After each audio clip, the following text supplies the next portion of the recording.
Chers coachs, distingués invités, chers orateurs et oratrices, bonsoir.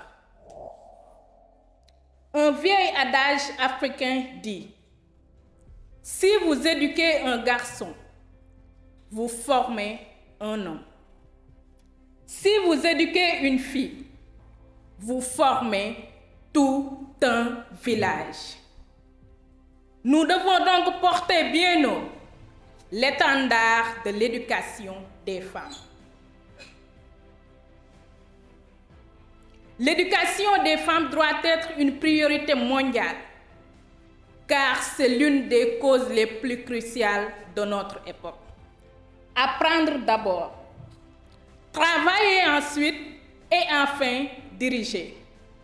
C'est le dernier maillon de la chaîne qui doit porter les femmes au sommet de leur profession, de par leur qualité innée et leur talent propre.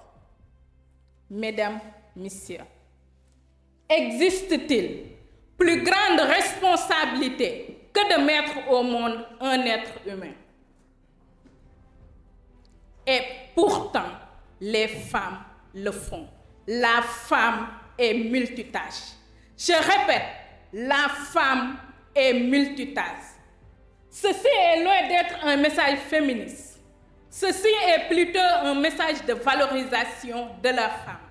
Ceci est un message de reconnaissance des mérites de la femme. Mon message est simple.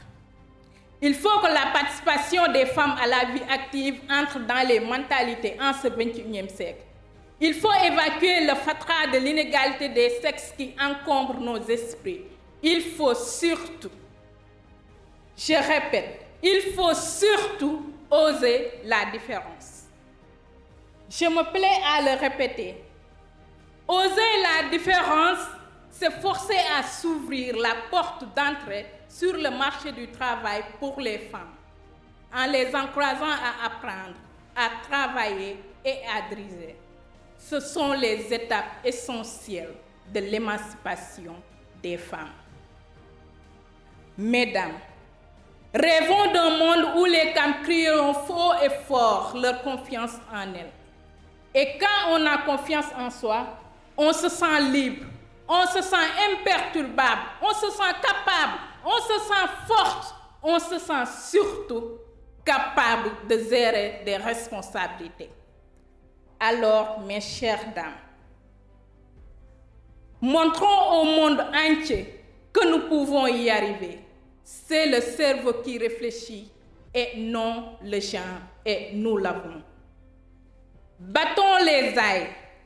Montrons au monde entier que nous sommes des héroïnes. Je vous remercie.